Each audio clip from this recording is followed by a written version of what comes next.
começar. Primeiramente, sejam muito bem-vindos à nossa live. Eu estou aqui com o Aparecido Carvalho, o Cido, que é uma pessoa que é uma referência para mim, é uma pessoa que eu tenho muito carinho, muito respeito por ele.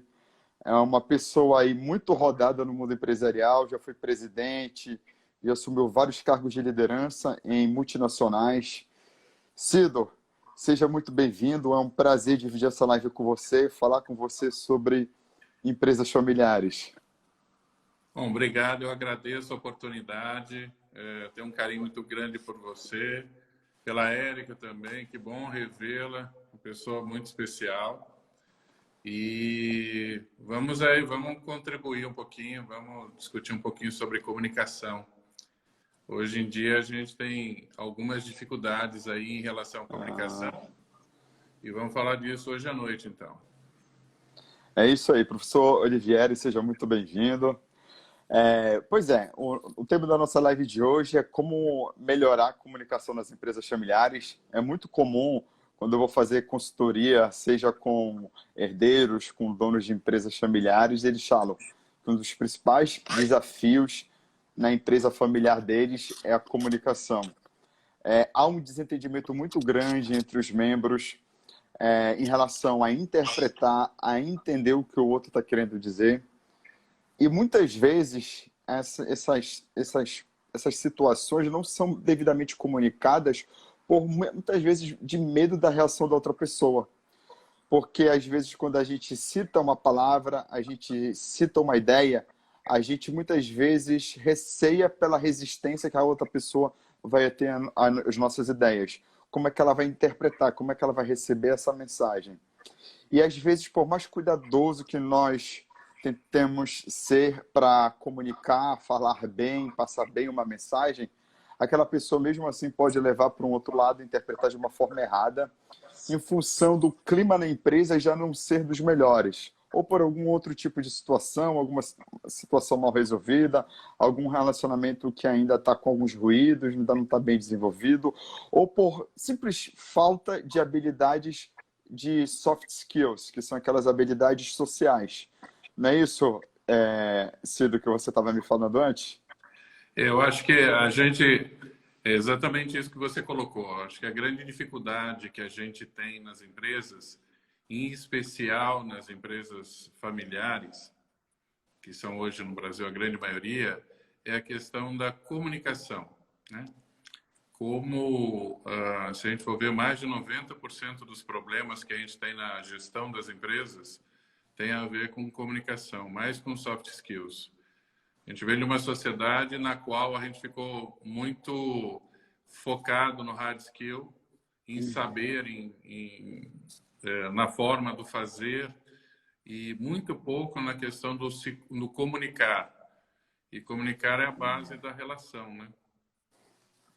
Isso, com certeza. Sejam muito bem-vindos aí, Rafael, que é o meu cliente, aí na mentoria, a Márcia Peixoto, que está sempre aí nas minhas lives, a Jean, o Jean aí que acabou de entrar. Eu achei muito legal aqui uma mensagem da Cristina, falando das mulheres do agro. É isso aí, mulheres poderosas, tá certo, as mulheres aí do agronegócio, mulheres cada vez mais sendo importantes aí para as empresas familiares. Isso mesmo. Pessoal, é isso, né, Cido? Inclusive a gente... aliás, são tão importantes que os últimos 2 anos eu tenho trabalhado na capacitação dessas mulheres do agro, aí, em especial no Centro-Oeste. Muito bacana. Pessoal, somente deixando aí vocês à vontade, se vocês tiverem alguma pergunta, algum comentário, fiquem à vontade para fazer. Aqui no cantinho direito inferior do vídeo tem um coraçãozinho.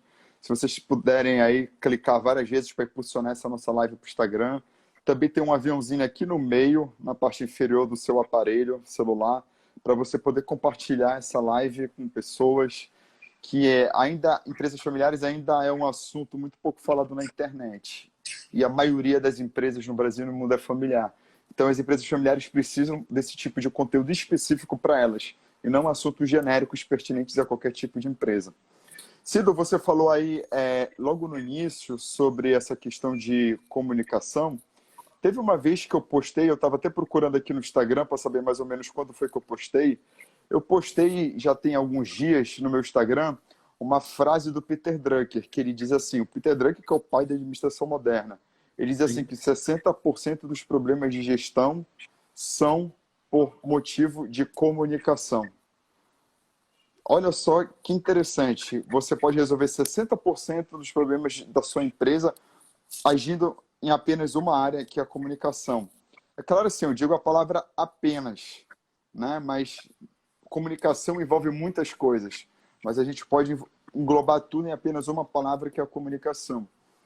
E isso que a gente começou a falar também de soft skills é uma coisa muito também importante, porque às vezes a gente tem empresários executivos que são muito bons nas hard skills, que são a parte técnica do produto, do negócio, do serviço, e as soft skills, que é a tua capacidade de se relacionar com as pessoas, a tua capacidade de se colocar no lugar do outro, a famosa empatia, a Uhum. tua capacidade de ter controle emocional. E nesse momento que a gente está vivendo, a nossa resiliência, o nosso controle emocional estão sendo testados como nunca antes. Como é que está bem desenvolvido esse teu soft skills? A comunicação, primeiramente. O ponto inicial básico para você ter uma soft skills, para você ter uma comunicação bem desenvolvida, é você ter soft skills bem desenvolvidas também. Essa é a base, não é isso, Cido? Imagine que eu acho que o interessante, o que me fascina na comunicação é que seja ela no relacionamento pessoal, numa carreira profissional ou até na sucessão familiar, e nos três casos a gente vai ver, acredito que todos nós passamos por isso, porque muitas vezes, vamos usar, assim como você colocou algumas frases, na relação a gente muitas vezes escuta que na relação não acaba por falta de amor, mas por falta de comunicação, né? Na questão da promoção do outro, muitas vezes você tem a capacidade técnica, o hard skill muito maior do que aquele competidor seu dentro da empresa, mas ele tem uma capacidade melhor de entregar aquilo que os outros querem ouvir, a capacidade de comunicação. O que a gente fala que é o político, né? Ele é mais político, as pessoas gostam dele. Ou seja, ele tem uma capacidade de se conectar maior. E aí eu acabo me justificando pela minha falta, ou por essa inabilidade que eu tenho de comunicação. A gente até conversou hoje pela manhã, eu vejo muito nas empresas familiares em relação à comunicação, que muitas vezes a relação entre gerações ela é um monólogo, né? Ela não é uma comunicação, ela só vai de uma linha. Eu falo, você escuta. E para se comunicar, necessariamente você precisa de ter pelo menos dois interlocutores e haver uma troca. Eu acho que esse é o grande desafio da comunicação. É a troca de lugar, na empatia, como você colocou, a troca de posição e, em especial, a troca de conteúdo, que muitas vezes a gente esquece. Eu quero dar uma dica aí para quem está assistindo a gente. Uma coisa mais importante ainda para ter uma boa comunicação é saber ouvir. Deus nos deu dois ouvidos e apenas uma boca. Ou seja, a gente tem que ouvir muito mais do que falar. E quando a outra pessoa percebe que a gente está realmente ouvindo o que ela está dizendo, focada no que ela está falando, a gente já demonstra que a gente está querendo valorizar aquela pessoa, que a gente respeita ela e que a gente está se conectando com ela. É muito importante isso. E uma outra coisa importante que eu gosto muito de falar, uma dica muito bacana, é você tem que ouvir com os dois olhos. É isso mesmo, isso pode parecer estranho, como assim, Antônio Carlos? A gente ouve com os ouvidos, não com os olhos. Porque uma coisa é você ter um diálogo, porque se existe um monólogo que o Cido falou, é porque existe dificuldade de dialogar. Uma coisa é você conversar com a pessoa, ela olhando o celular, mexendo aqui no aparelho. Outra coisa é ela olhando para o teto, olhando para a janela. Mas outra coisa é o diálogo no olho no olho. É o contato visual. É muito mais importante, é muito mais eficiente esse tipo de comunicação do que você ficar olhando para qualquer outro canto. Então, assim, o seu diálogo, faça contato visual com a pessoa, escute com os olhos, como eu falei no início. Isso é muito importante para criar empatia. Empatia que é uma coisa tão... já virou clichê. já virou clichê porque é muito fácil de entender o que significa empatia. Só que é tão fácil de se entender que ele é subestimado justamente por causa disso. A empatia é subestimada justamente por isso, porque ela é fácil de ser entendida, mas na hora de colocar em prática é diferente da teoria. Então, vamos realmente se conectar com outra pessoa, vamos ouvir com os dois ouvidos, vamos ouvir mais do que falar, vamos se colocar no lugar dela para saber como é que ela vai receber aquela mensagem, porque às vezes a gente quer enviar uma mensagem para ela da forma mais tranquila possível, mas para ela, pelo momento que ela está passando, pela situação que ela está vivendo, pelo histórico familiar dela e profissional, não necessariamente ela vai receber bem aquela mensagem. Então, assim, a empatia também ajuda a gente se conectar com outra pessoa. Muito bem colocado. E eu tive um chefe muito querido que me falou uma frase e tem me guiado aí ao longo dos anos. E tem a ver com essa questão que o chefe, ele fala, o líder, ele ouve.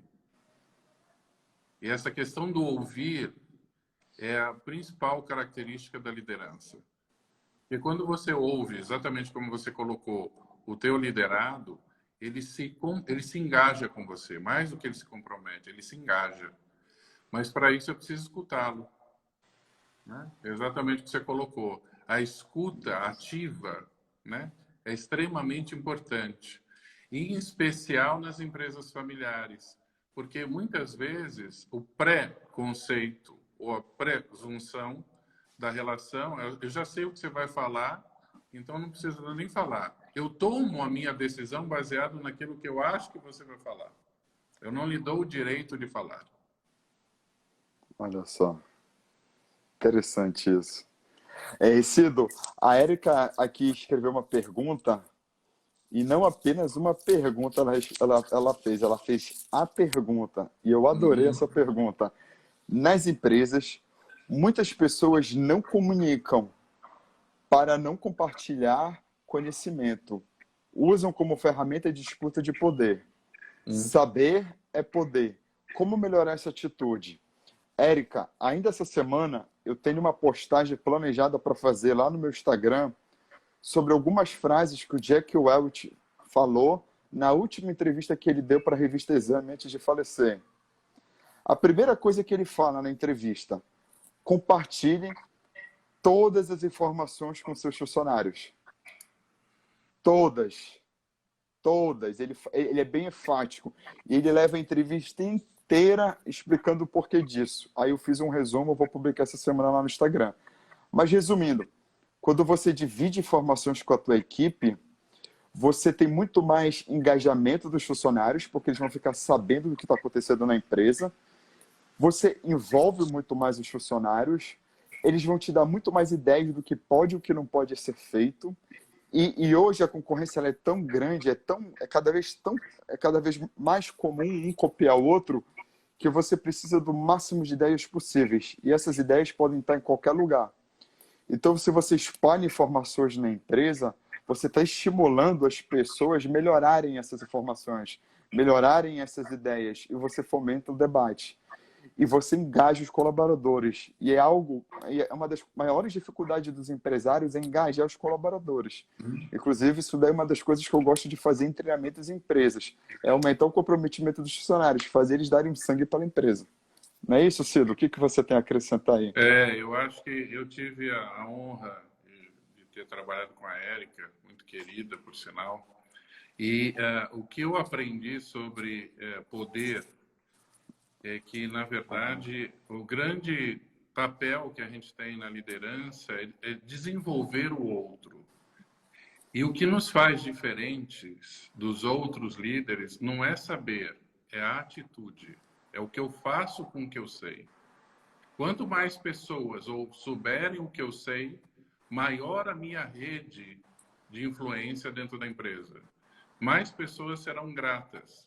E essas relações vão ao longo do tempo e além das empresas. Então, compartilhe o conhecimento, mas tenha a atitude.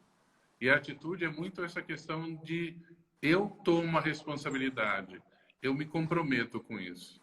Então, o poder não está no saber. Mesmo porque depois do Google e de todas essas informações, você pode achar em várias fontes o saber. Mas o agir depende da tua personalidade, e em especial do teu propósito. Isso. Inclusive, existe uma ferramenta aí de gestão que ela é amplamente disseminada, já bastante conhecida desde os anos 90, que ajuda muito a engajar os colaboradores e principalmente disseminar a estratégia da empresa por todos os departamentos, pelos seus mais variáveis níveis hierárquicos, que é o Balance Scorecard. Ele Uhum. ajuda demais nisso, ajuda na comunicação, ajuda no comprometimento, entre outras coisas, entre outros benefícios que ele tem. Agora sim, Cido, a gente estava falando também de governança, né? A Sim, governança corporativa ela pode ajudar demais a melhorar a comunicação da empresa, porque a comunicação, o principal benefício da governança corporativa é a transparência. E quando você tem mais transparência, você tem melhor comunicação, certo? exatamente. Porque quando eu tenho um planejamento, eu discuti sobre os pontos, eu acertei os pontos. Eu deixei claro o que eu espero de você, o que você espera de mim. Então, justamente nesta transparência das expectativas de cada um deles, é que a gente consegue fazer as coisas funcionar. Quanto mais a comunicação estiver alinhada com essa transparência, melhor a governança, melhor o resultado. Com certeza, porque na governança corporativa você vai colocar muitas coisas no papel, você vai fazer o acordo de acionistas, você vai fazer o protocolo familiar, e todo mundo vai ter que ser obrigado a respeitar aquelas regras. A partir do momento que aquelas regras estão estabelecidas, não existe esse negócio, eu não concordo. Não, assinou, entrou em acordo, agora tem que respeitar. E sem falar que o conselho de administração, ele ajuda muito também a regular as estratégias da empresa e o que o presidente executivo exatamente ele tem que fazer. Então não é algo simplesmente arbitrado de uma hora para outra pelo presidente da empresa, e sim estabelecido e formulado pelo conselho de administração. E o conselho também ajuda nessa comunicação da estratégia. Exatamente. Muitas vezes, quando eu tive a oportunidade de estar tanto na posição do presidente quanto do conselheiro, e uma das coisas que eu percebia sempre era esse momento de tradução. Porque muitas vezes, quando a gente está dentro da empresa como presidente, as pessoas acham que a gente manda. E quem manda é o conselho, a gente executa. Aliás, executivo vem de executar, de fazer. Não, e as diretrizes vêm do conselho, né? E isso é muito importante ficar claro, né? Entender, é comunicação de novo, né? Entender o que o conselho espera de você e fazer com que os seus colaboradores entendam aquilo que você espera deles e vice-versa, porque é uma troca. Muito bem, isso mesmo. Uma coisa que eu também gosto muito de falar em relação à governança corporativa, é em relação ao conselho de família. Conselho de família, ele traz uma... tipo assim, ele sossega os ânimos e os egos dos familiares. E é uma maneira também dos familiares não agirem no dia a dia da empresa familiar, não afetarem o dia a dia.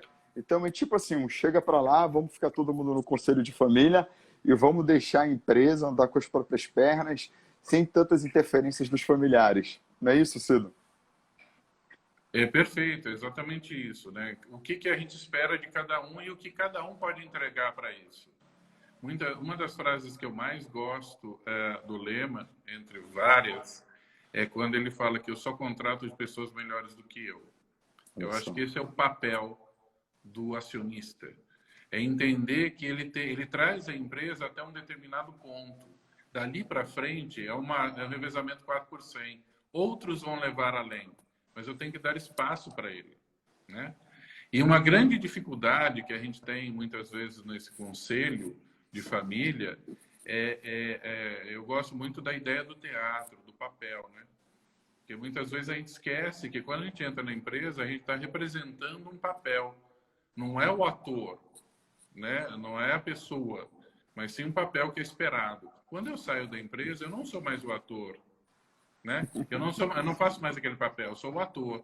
E se a gente entendesse que quando eu entro na empresa, eu estou entrando numa peça para desempenhar um papel e depois eu vou embora, eu me dispo desse papel para ser eu Isso. mesmo, é muito mais fácil a gente conseguir as coisas num conselho de comunicação. Com certeza, é isso mesmo. Agora, uma coisa muito importante numa comunicação é a tua expressão corporal. O, Exatamente. o corpo ele fala muito mais do que a expressão verbal, do que as palavras. Então, assim, não adianta você comunicar uma coisa, mas o teu corpo está querendo dizer outra. Tipo assim, tá bom, vai, tchau. Sendo que o teu tom de voz não demonstrou calma nem segurança, Sim. mostrou irritação. É, E cruzar braços, abrir demais, cruzar, abrir demais os braços, muito, demonstra uma postura desleixada. Fala, muito Cido. interessante o que você colocou, porque eu até postei um dia, esta semana, existe um estudo da Universidade de Harvard Aham. falando exatamente isso, que nesse momento de pandemia nós temos um estresse muito grande justamente pela comunicação não ser completa. A gente não consegue ter Isso. outras leituras. A leitura corporal, do tom de voz, ela está hoje bidimensional muitas vezes. E a vida inteira, muitas vezes a pessoa estava falando sim, era não, estava falando não, era talvez, e estava falando talvez, era não. Mas a gente estava no subliminar. E no digital nem sempre a gente consegue ver isso. No digital, a comunicação é ainda mais desafiadora. Cido, eu participei recentemente de um treinamento entre professores da FGV a respeito de comunicação, falar para vídeo, de como transmitir a sua mensagem. O que eu aprendi de coisa nova foi uma coisa Que assim ótimo. absurda. Que ótimo, exatamente. E justamente isso que você falou, a professora destrinchou isso daí que eu fiquei assim, caramba, é um desafio enorme, porque o esforço que a gente tem que fazer para se comunicar, ele é maior, o desafio é maior, porque a pessoa vê a gente assim, e entre nós e a pessoa existe um aparelho, existe uma tecnologia. Até chegar essa mensagem, codificar na cabeça da pessoa, ela internalizar, interpretar tudo isso em microsegundos, pode ser de uma forma totalmente diferente de como você gostaria que ela interpretasse. Então, assim, É, saber como o cérebro humano funciona, a mente humana, é sensacional. e é interessante porque muitas vezes nem sempre aquilo que eu quis comunicar foi o que você Ah, entendeu, né? Tem esse desafio ainda, né? O que eu falei, o que você isso. entendeu. E a PNL, a Programação Neurolinguística, explica por que isso acontece. Exatamente. Se a gente começar a falar sobre esse tópico aí da PNL, a gente vai embora Eu até, vou até varar a noite madrugada. aqui. É, então, assim, toma muito cuidado com a tua expressão corporal. As mulheres, por exemplo, que convivem com o seu marido, seu pai dentro de casa, elas são ótimas para saber quando o homem ele está alterado, quando ele está mudado. Elas sabem escanear o corpo do homem muito bem, por sinal. Então, assim, isso daí é um exemplo bem simples e básico, mas se isso pode acontecer dentro das nossas casas, imagina dentro das nossas empresas. Verdade. Enfim, e com essa pandemia, então, imagina a quantidade de webinários, de reuniões online que a gente está fazendo, né, Cido? A quantidade de interações que a gente está tendo online, a preocupação tem que ser ainda maior de como é que a gente vai comunicar as metas para a nossa equipe, como é que a gente vai engajar os nossos colaboradores. Todo cuidado é pouco, até com o software que a gente vai usar de videoconferência, a gente tem que ter cuidado. Exatamente. Entenda que eu gosto de imaginar que a gente está passando um momento de transição do histórico e a gente está fazendo parte do livro da história. Né? A gente entrou de uma forma e vai sair totalmente diferente. Inclusive a gestão. Tudo aquilo que a gente planejou até março não serve para nada na saída de junho. Quando a gente começar o final desse ano, a gente vai ter que começar tudo de novo com outros olhos. Né? Porque o mercado se Exatamente. reorganizou totalmente. A ordem do mundo atual é reinvenção, é resiliência, é inovação, é pensar fora da caixa, mas tomar cuidado para não levar a caixa junto. O que significa Sim, isso? Pensar fora da caixa, mas não levar os vícios juntos, não levar os sabotadores juntos, não levar os vícios, né, os erros de sempre juntos. Tentar fazer o diferente. Quando a gente fala de diferente, é diferente mesmo. Não é fazer a mesma coisa da melhor maneira. Não. É fazer o oposto de uma outra forma que a gente jamais imaginava antes que a gente poderia fazer. Isso é inovação. em relação a isso também, tem uma frase que eu escutei de um parceiro que muito interessante. Não adianta pensar fora da caixa e agir dentro da caixa. Isso. Pensar e agir fora da caixa. E esse é o momento para a gente fazer isso, né? Ah, Reaprender. reaprender. Pessoal, fiquem à vontade aí para deixar os comentários de vocês, dúvidas, tá bom? Vai ser o maior prazer aí de responder vocês. Agora, Cido, um fato que eu queria ressaltar aqui na nossa live, já que a gente está falando sobre comunicação, é o foco da nossa live, é a dificuldade que muitos líderes têm de dar feedback. E Sim, não apenas de dar, de receber. Porque é muito chato, por exemplo, chamar a atenção de um colaborador que chega todos os dias atrasado, às vezes você fala várias vezes com ele, parece que não surte efeito, ou às vezes você nem quer falar, manda alguém falar no seu lugar, o chefe direto dele, por exemplo, ou um colega que trabalha com ele. Enfim, feedback nas mais diversos tipos de situações. E até receber feedback é difícil para o líder. Quer é falar, verdade. Sila? É verdade. Eu acho que existe uma questão que é simples, mas muitas vezes a gente não presta atenção. Quando eu estou falando sobre feedback, eu estou mostrando alguma coisa que não, aconteceu de forma errônea.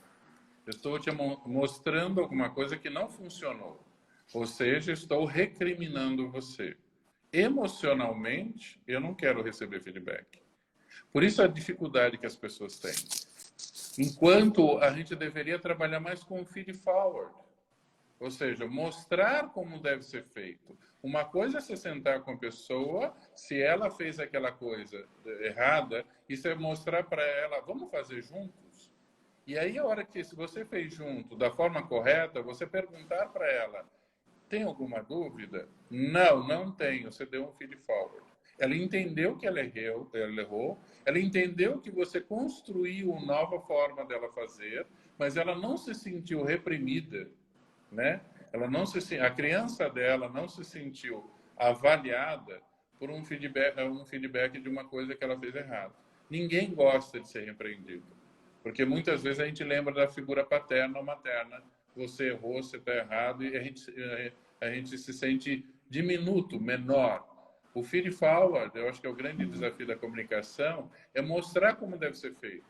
Porque feedback construtivo é uma coisa meio paradoxal, né? Eu estou mostrando o erro e estou falando que é construtivo. Então, eu tenho que mostrar para a pessoa o que é o fazer correto. Eu não preciso falar, ela sabe que errou.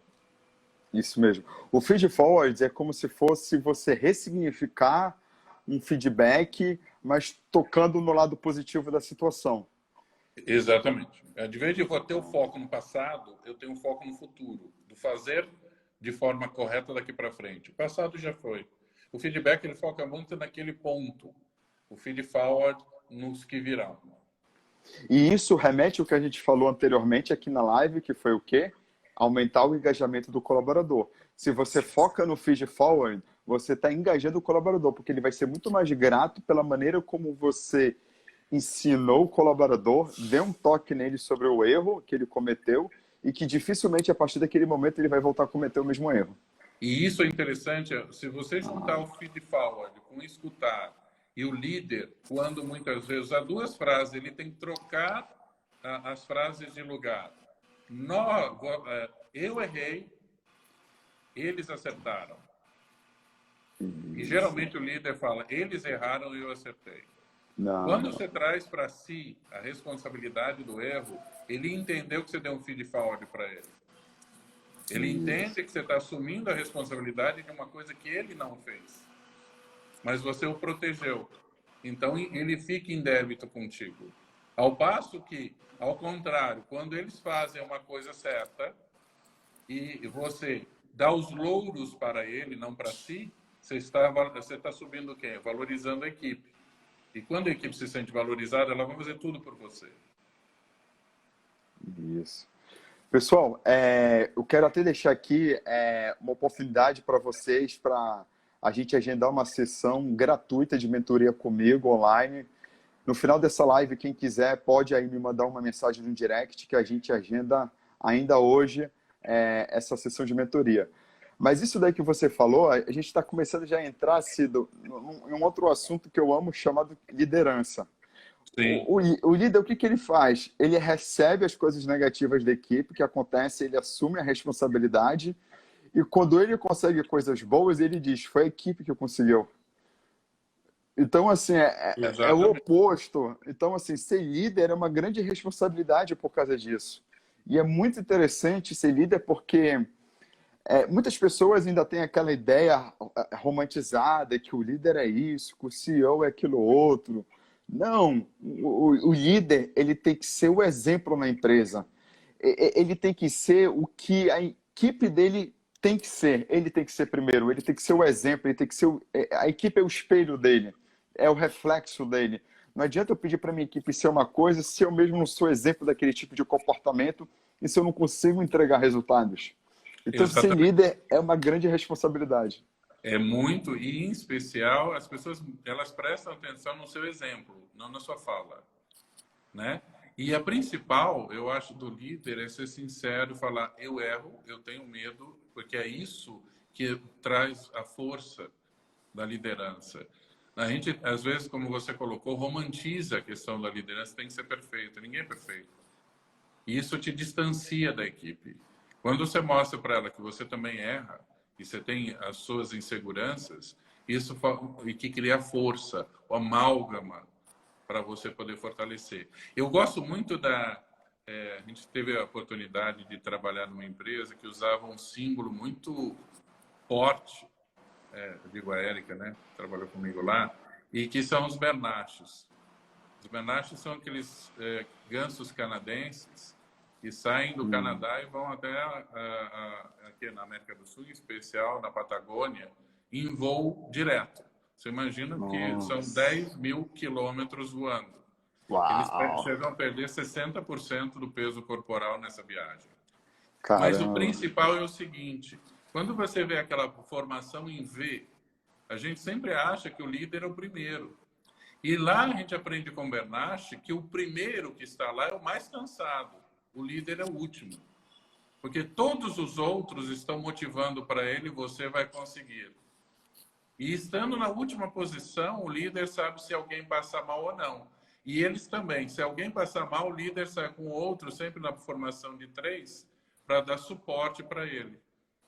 Então, quando a gente entende que o líder não é o primeiro, é o último, ele é o último a sair, né?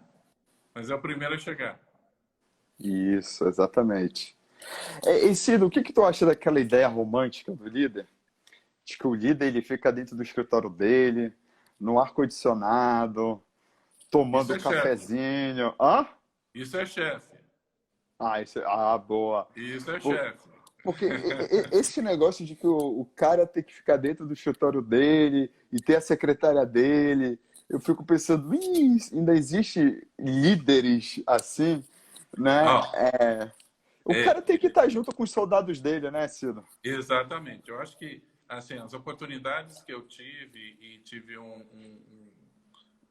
chefe que me ensinou isso é o seguinte: primeiro que quando você é o primeiro, você não tem sala. A tua mesa já é uma mesa de reunião. Porque você não tem que ficar parado, você tem que estar junto com a tua equipe. Porque você não está fazendo, você tem que acompanhá-los. E para estar junto com a equipe, você não pode estar num lugar só. Ah, Né? Então, e até para a questão de mostrar, ou seja, quando você a sua mesa já é uma mesa de reunião, inconscientemente você fala: estou aqui para ajudá-los. Como que a gente vai resolver isso? isso mesmo. A sua presença do líder já traz uma certa segurança para os funcionários. Porque uma das coisas mais importantes que os colaboradores precisam sentir é segurança diante do líder. O líder ele tem essa responsabilidade de passar segurança. E como é que ele vai passar segurança? Fazendo com que os colaboradores sintam sempre a presença dele por perto, a identidade dele, a presença dele por perto o tempo todo. Então ele tem que ser disponível para os colaboradores. Aquele chefe que você tem que pedir autorização para A, B ou C para poder ter acesso e conversar, não tem mais espaço para o mundo atual. Exatamente. Se ainda tem, são exceções. Imagina agora após pandemia. A gente tem que fazer o Nossa. planejamento estratégico. E aí, na minha visão de chefe, eu chego e falo, ó, o planejamento do ano é esse, vocês vão cumprir. Se der errado, quem que é culpado? Eu. Eu pedi, eu mandei vocês fazerem. É Boa. diferente quando um líder chega e pergunta para ele, essa é a meta. O que vocês sugerem para a gente chegar lá? Eles criam planejamento, a responsabilidade de quem? Deles. O meu papel é dar suporte. Aliás, a gente tem que entender isso, né? Quanto mais alto, mais eu sirvo. Menos eu sou servido. É verdade, é isso mesmo. Exatamente, o líder ele tem que servir muito mais do que ser servido, porque as pessoas vão sempre precisar da mão dele, da ajuda dele, Exatamente. contar com a experiência dele, ele tem que ser o exemplo de experiência, de conhecimento daquele setor, daquela empresa. Agora, se você coloca alguém que não tem esse nível de conhecimento e experiência para ser CEO de uma empresa, aí vai ser o oposto daquilo que eu falei anteriormente. Ao invés de passar segurança, vai passar o quê? Insegurança. Por isso que é tão importante a gente começar a fazer a sucessão em empresa familiar, né, sido com antecedência. Porque Isso. você não prepara um líder para assumir uma empresa de uma hora para outra. Para Porque, assumir a liderança de uma empresa é uma grande responsabilidade e é um processo de médio e longo prazo. exatamente. Você colocou muito bem, que na verdade, ser o líder de uma empresa não tem a ver com hard skill. Eu não vou aprender aquilo e ter prova. Tem a ver com comportamento. E comportamento é o espelho. Comportamento é tradição oral, é mentoria. Né? Quanto tempo dura uma mentoria? Não sei quanto tempo você precisa. Né? Não dá para falar se é um mês, se é 6, se é um ano, é 2, é Não, 3 ou 16. Depende do que você precisa.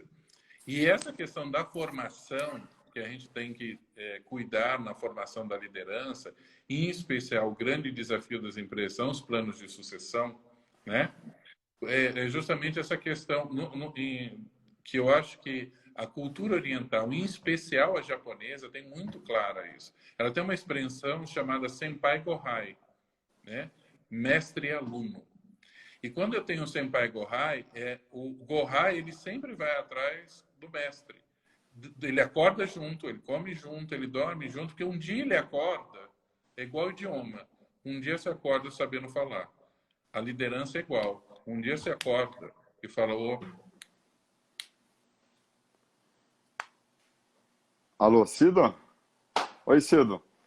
Falhou aí o sinal, mas já voltou. oi, oi, oi, oi. Já voltou, pode Já. continuar. Então, eu acho que E essa aí, questão acorda e diz que é é líder. a liderança. A liderança é igual ao idioma. A gente não aprende de um dia para o outro. A liderança, um dia você acorda e fala, nossa, eu estou sabendo falar. E um dia você acorda sendo líder. Mas é convivendo que você vai aprender a ser líder. Isso. Exatamente, convivendo. E a sucessão a gente tem que começar a fazer nas empresas familiares, ou melhor, a própria família tem que começar a fazer o mais rápido possível. Porque eu costumo dizer, desde quando você ficou sabendo que a sua esposa estava grávida, você já começa o processo sucessório. Porque Sim. as soft skills você desenvolve com muito mais facilidade nos seus filhos quando eles ainda são crianças. Depois, quando eles se tornam adultos, é possível desenvolver soft skills? Claro que é possível desenvolver, mas é muito mais difícil. A criança ela é uma esponja, é muito mais fácil você passar esses ensinamentos para o seu filho enquanto ele ainda é jovem. E leve seu filho também para a empresa, para ele poder começar a conhecer a sua empresa desde cedo. Eu comecei a frequentar a empresa do meu pai com 7 anos de idade. Eu ia assistir o meu pai dando aula de língua portuguesa para cursinhos pré-vestibulares com 7 anos de idade. Que É claro que legal. eu não, é claro que eu não entendia nada do conteúdo, mas eu já entendia o brilho nos olhos do meu pai, como ele se conectava com os alunos, o amor dele pelo ensino, pelo trabalho dele. Era muito gratificante. Quando eu não Você estava dentro de colocou, sala de... Fala, você colocou uma fala coisa assim. muito interessante também. Eu já me deparei várias vezes com isso. A sucessão, em especial na empresa familiar, a gente tem que mostrar ao patriarca ou à matriarca a questão do brilho nos olhos.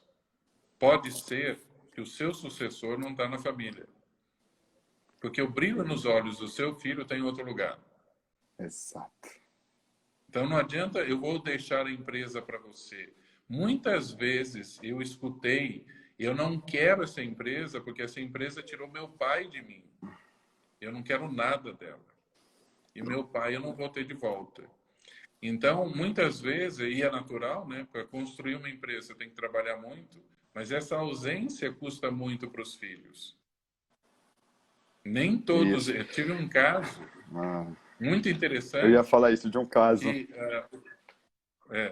o pai, né, eu estava justamente ajudando nesse processo de sucessão, e durante o processo, no dia que, em tese, a filha, no caso, a filha ia assumir, né?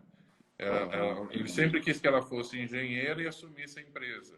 O dia que ela se formou, que ele falou, agora você vai começar o processo de sucessão, ela entregou o diploma de engenharia e o carnê da faculdade de medicina.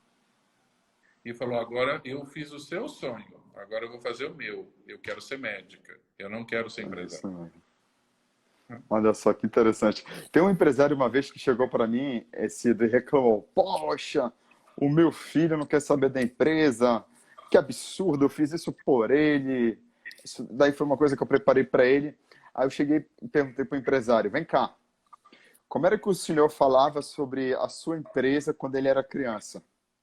O senhor chegava a resmungar? Se não reclamava, mas pelo menos resmungava? De vez em quando falava alguma coisa Sim, negativa sobre a empresa? Aí ele disse: Antônio Carlos, pode ser. Por quê?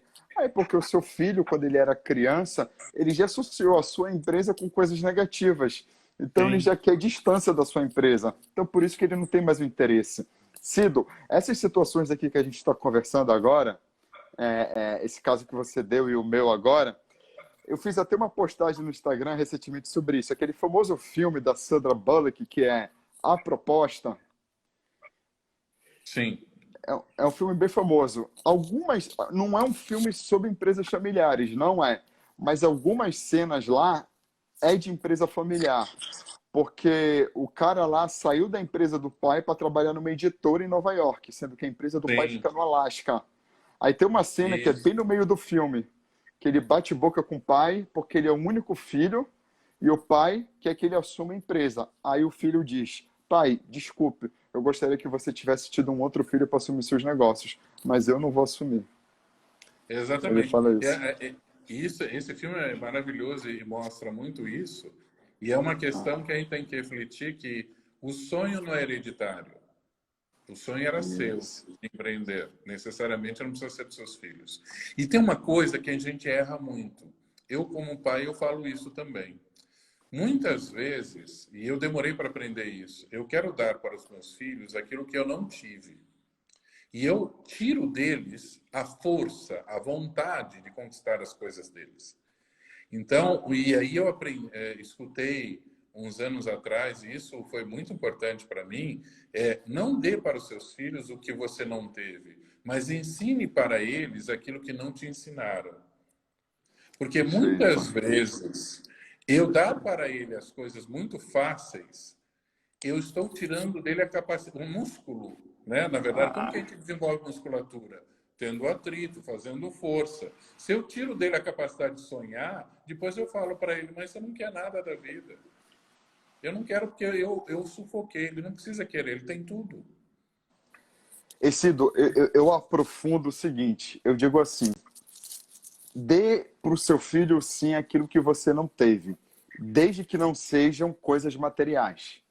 Por Sim, exemplo, não dê a empresa de bandeja para o seu filho, não dê uma viagem de bandeja para o seu filho, a não ser que ele tenha feito por merecer, aí é outra sim, história. conquistar. Mas, mas, mas dê para o seu filho o que você não teve em termos de sentimentos, emoções e soft skills quando você era criança. Por exemplo, Hum, você, fundador da empresa familiar, você perdeu seu pai novo. Então você foi criado sem um pai. Agora o seu filho tem a oportunidade de ter um pai. Então, seja para o seu filho o pai que você não teve. O amor e o carinho que você não recebeu porque você perdeu o pai muito novo, dê esse amor e carinho para o seu filho. Então, assim, eu digo, não dê tudo para o seu filho. Não dê tudo em termos de bens materiais, mas dê tudo em termos de amor, carinho, atenção. Sim, sim. Se você não teve um pai presente, seja um pai presente para o seu filho. Então, Exatamente. é o contrário que eu falo. Ensine para ele aquilo que não te ensinaram. Isso, Né? exatamente. Porque quando você Exatamente, ensina ser ele... educado também. Porque muitas vezes é, é natural, né? A gente apega tanto ao esforço, a construir um legado, mas a gente tem que entender que cabe aos filhos escolher o caminho do legado deles, não a nós. Né? E isso é o grande Exatamente. desafio que a gente tem no conselho. Quando a gente chega e fala, olha, o sonho é seu, não é do seu filho. O que você quer fazer com ele? Você vai profissionalizar o seu sonho ou você vai vender o seu sonho? Existe um. A psicologia estuda muito isso, os padrões de comportamento. Eu falo muito isso nas minhas mentorias também. Padrão de comportamento. Padrão de comportamento é aquela família que de geração em geração, um é cópia do outro, um é xerox do outro. Por exemplo, eu conheci uma família que toda ela é de dentistas. Filho, sobrinho, pai, mãe. Coitado, eu acho que a cada novo membro da família, o cara fica aflito de escolher uma outra profissão. Porque todo mundo tem que ser dentista. Se ele quebrar essa tradição, talvez, não sei, eu estou chutando aqui, ele corre o risco de ser expulso da família. Se não for expulso, mas pelo menos ser deixado um pouquinho de lado. Sim. Porque eu vejo muito essa repetição de padrão. Então, o pai quer, ou a mãe, independentemente de quem seja o fundador da empresa, quer que o filho repita o seu padrão de comportamento, faça exatamente o que o pai ou a mãe fizeram. Ah, não, mas eu fiz dessa maneira e deu certo. Beleza, eu concordo, é importante a gente passar a nossa experiência para os filhos, mas também existem outras maneiras de fazer, de outras maneiras corretas também. E muitas vezes, quando é isso, quando eu tenho uma personalidade, e é natural, porque quanto Isso. maior a empresa, mais dominante e determinado eu sou, e muitas vezes mais eu sufoco as pessoas. Né? Vai fazer do meu jeito e ponto, porque é assim que eu quero. E isso cria um impacto muito grande nas outras gerações, porque eu me sinto sufocado, incapaz. Muitas vezes eu vou me desviar para algum tipo de comportamento não saudável, né? De autossabotagem. Né? Justamente porque eu não tive espaço de falar quem eu sou, de falar o que eu quero. Eu lembro quando eu sempre busquei, quando eu fui colocar o meu filho mais velho na escola, e foi muito interessante esse processo seletivo da escola da Waldorf, onde a pergunta da diretora era o seguinte: o que você quer para o seu filho? E aí tinha um casal do lado que falou: eu quero que ele faça uma boa faculdade. E eu, no caso, na época, falei: não sei, daqui 16 anos, sei lá quantos anos ele vai fazer faculdade. Eu falei: eu quero que ele seja feliz. Falou: então você está na escola certa. Porque aqui a gente não forma pessoas que vão ter sucesso, aqui a gente forma pessoas que vão ser felizes. Com que ela vai ser feliz, eu não sei. E isso é uma coisa que a gente devia ter a preocupação na sucessão. Que os meus filhos fossem felizes, independente do que eles farão. A sucessão não é só sucessão empresarial, como se diz, é sucessão familiar. É Exatamente. você, é você criar o seu sucessor não para a empresa, mas para a vida. É Isso. algo muito maior. Você vai deixar o seu legado, mas o legado não necessariamente só para a empresa, mas o legado de contribuição para a sociedade, para a vida. A A gente tem que... sucessão é muito mais do que empresa. Eu acho que você colocou muito bem, porque muitas vezes o fazer, ele precisa de complemento, né? E o verbo ser é intransitivo, não precisa de complemento, eu sou e ponto. Então vamos treinar a sucessão para ser e não para ter, e muito menos para fazer. Né? Porque quando eu sou, por ser meu filho eu já te amo, não precisa fazer nada. Exatamente. Né? Eu acho que a sociedade tem que resgatar muito ainda daquele amor incondicional. Eu acho que isso daí é uma coisa que as empresas familiares precisam ter. O que você basicamente acabou de falar é isso. Amor incondicional. Eu te amo pelo que você é, ou seja, o verbo ser, pelo que você é e pronto, e é isso que é suficiente. Não precisa de uma condição, de um motivo, de uma justificativa para eu te amar. É incondicional. E se for ver, em última instância, a gente está, né? A gente está na posição de presidente, a gente está na posição de conselho, a gente está empresário. Porque vai passar. A gente não é. Vai passar. E se a gente lembrar que as coisas passam, em especial na governança, é muito mais fácil a gente entender o porquê que a gente, como líderes, tem que formar o outro. E aí a gente entende o porquê que conhecimento não é poder. Porque vai passar, inclusive conhecimento. Então vamos compartilhar o que eu tenho. Porque quando eu mostro que eu quero compartilhar o que eu sei, eu mostro que eu sou uma pessoa generosa. E gentileza gera gentileza. Isso. Não é assim? Eu acho que faz parte do propósito da vida a gente compartilhar, a gente passar aquilo que a gente sabe. Porque o nosso objetivo como sociedade é buscar evolução. E nada melhor do que evoluir com a geração que veio antes da gente, aprendendo com os erros e acertos deles, e com isso traçando a nossa própria trajetória a partir desse ponto de vista. Então, isso é muito importante. É um trabalho recheado de propósito que não necessariamente os pais precisam projetar aquilo que eles querem ou aquilo que eles deixaram de ter em cima dos filhos. E O... interessante isso que você Aham. colocou, aí até trazendo isso para as empresas, né? Será que a gente faz isso? Será que essa comunicação, esse compartilhar, existe dentro das empresas hoje? Isso. Não. Nas Né? empresas familiares, principalmente, ainda falta muito isso. Né? Será que não tem aquela coisa, eu não vou passar porque eu sei da coisa, se eu passar para ele, eu vou ser mandado embora? Foi o que a Erika falou aí logo no início da live, no comentário Sim, dela, né? porque aí eu Informação é mesmo, poder. informação é poder porque eu não quero perder, eu sei fazer aquilo, e se eu sei fazer aquilo, o que me garante aqui, olha só a fragilidade da posição. O que me garante aqui é saber fazer algo, Legal. né? E uma das questões mais claras de qualquer empresa é que todos os dias ela tem um desafio novo. Então não é o saber, é a atitude. É igual a pandemia. Quem esperava em fevereiro que a gente já está na situação que está hoje? O que eu sabia Possível. fazer em fevereiro não serve hoje, né? É verdade. Ou seja, agora tem que se reinventar, né? Isso, aquilo que a Tem gente que se conversou no reinventar. início. Cido, vamos começar a finalizar. O Elias aí Claro. escreveu uma mensagem aí para você bacana. Pessoal, então é isso. Quem quiser aí uma sessão experimental gratuita de mentoria para melhorar a gestão da sua empresa familiar, me manda uma mensagem no direct agora, assim que a gente acaba a live. A gente vai agendar ainda hoje, tá legal? Cido, deixa suas considerações finais. Eu desde já te agradeço muito aí.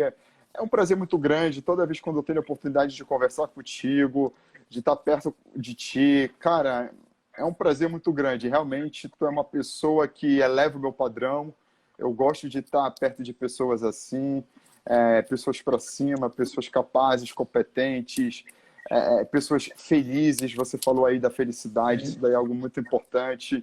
E, ó, obrigado de coração, tá? Gratidão aí eterna por tudo. A gratidão é recíproca. Eu acho que elevar o nível, como você disse, muito claro estar contigo, porque a gente sempre tem altos papos, isso é muito importante, né? Eu acho que a grande consideração da comunicação é a troca e a transparência. Se a gente imaginar isso em todas as nossas relações, troca e transparência, tudo vai dar certo.